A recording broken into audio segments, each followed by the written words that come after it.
Then, of course, here we go. Ronald's already lost it. He's saying Ray Comfort will fry in hell. Ray Comfort preaches a false Jesus. Calvinism damns souls to hell. So, all right. I can already tell this is going to be interesting. Well, Ray is a con man, like Hen Ham. Well, Destination. well, hold up. We got to try to get to other questions. So first, before that, history. So how exactly would Ray be a con man? Like I was reading his heart's in the right place, but his mind is not. I want to address what history said, which I found going to be kind of very interesting, considering that I view Ray Comfort as a brother in Christ. Why is he a con man again? Because he fights against evolution and promotes the pseudoscience of young Earth creationism.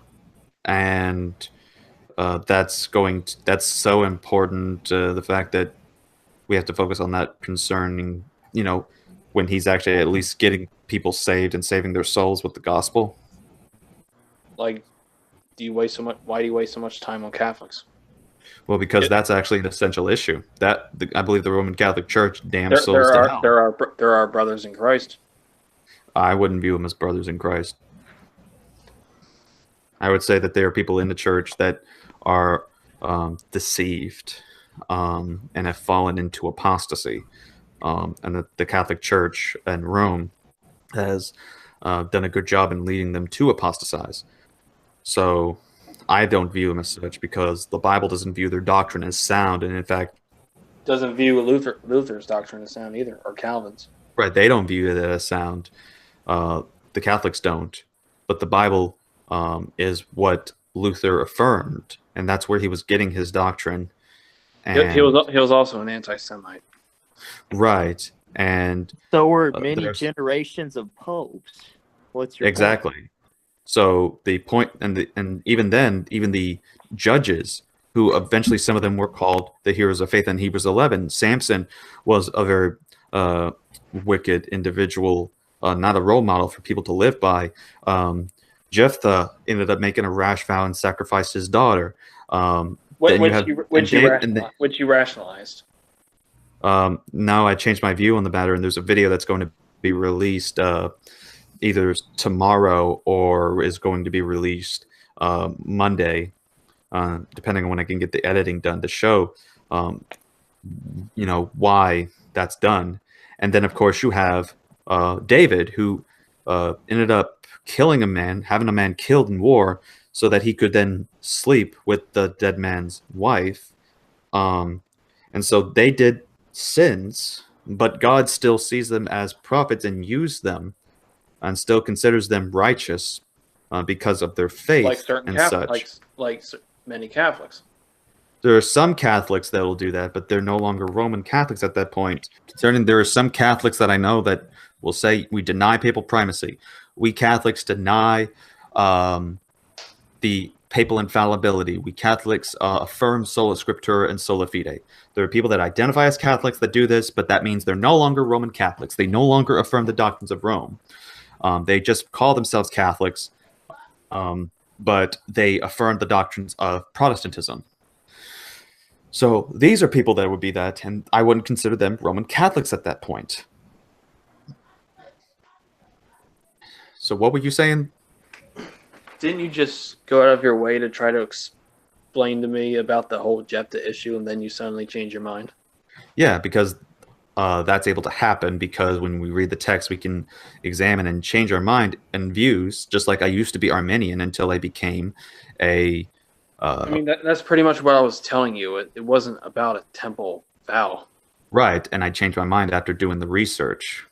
Even after I told you this? It doesn't read like that at all? I said that it does read that he offered his daughter as a burnt offering, and that wasn't a thing that God approved of. Said his daughter would be in the temple the rest of her life, and that's why they were agreed. I said that, and now I'm saying I'm taking it back. Are you listening to me? Okay. All right. Okay. There are people that are still, even in the scholarly camp, such as Gleason Archer, who was the Michael Heiser of scholarship before he passed away. And even he was in the minority that was releasing a book that tries to explain why it was dealing with the temple thing. And this was a guy who was considered the leading Old Testament scholar of the time, even though he affirmed the minority position, such as what Heiser does today in scholarship concerning affirming minority positions. It's about the case and the argument, and after looking at certain arguments and evidences, I was able to be convinced otherwise. And it seems that you just like to think that there's no room for changing the mind of things. When I used to be Arminian and now Calvinist, when I used to be King James onlyist, but now I'm not, when I used to be young earth creationist, now I'm evolutionary creationist. So I know, but it's just the fact that you were explaining away what I was telling you. Right, and people are able to do so when providing arguments, because at least at that time, I did provide the arguments and the scholarship behind the issue, including pointing out that in the same case that Samuel was offered up as an offering and such. But he wasn't burnt. Yeah, I get that. I get that part offering. Right. So, but I will offer someone, the first one who comes out of my house, to the temple. mm-hmm. That includes anybody, even an ordinary man that comes to greet him at his house. Like, I'm going to offer you the temple the rest of your life. How you like that? Mm-hmm. I was just telling you that's how the text reads. Okay, and I already just told you right. about the change on that. So, okay. I don't understand how we got to there after dealing with that you believe that Ray Comfort is a con man. I don't know how I got there either. You just simply shouted out. You just simply stated after I said what Ronald said. Then yeah, because you get on Catholics all the time for being heretics. because they actually are heretics and affirm doctrines that compromise the Bible. Because they teach false views in your. They teach things that are an absolute contradiction to the Bible. There is no mention in the Bible of papal primacy. There is no mention in the Bible about the establishment of Peter as a pope. There is no mentioning of salvation by works, or at least salvation in which works merit that in terms of salvation, which there is a text about. There is no mention of the doctrines of Mary in the Bible that the text would like to indicate it for itself. So, and even as Apologia, who is a guy that's against the whole young earth creationism stuff that would sometimes be promoted, this is the one thing that I like about Ray. Says, say what you will about Ray Comfort, he gives away his content for free. Of all the young earth creationists, he's the last to talk about money and the only one who legitimately engages non-believers. And I agree. That's the one thing I definitely like about Ray Comfort's ministry. And in fact, the other thing, I don't know if you know this about Hunter Bailey, but he is a student of the School of Biblical Evangelism by Ray Comfort. So in a way, Ray Comfort had taught Hunter Bailey of Sentinel Apologetics. But doesn't Hunter accept evolution? Absolutely. He doesn't have to agree with 100% everything that Ray affirms. The whole point is about getting evangelism out, and that's Ray's main goal. He has his differences on things, but his main goal is to get the gospel out there. And the evolution that he mostly deals with that I've seen, for the most part, is with naturalist evolution, which naturalistic evolution is certainly a philosophy and understanding of evolution that I oppose, where I affirm a supernatural form of evolution versus the naturalistic materialist evolution.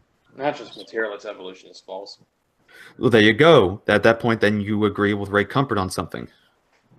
So, I don't know. Just things like that, I think, are just uncalled for to just simply point out that Ray's a con man, because there's, like me and like Apologia and others are saying, most of his stuff is free. The only thing that I've ever bought from the guy concerning the ministry is gospel tracts, and that is only to pay the paper bill to make sure that he's able to distribute more of them. And that's a cheap price the way he does it, considering that it's like $3 or $4 for a pack of 100 tracks.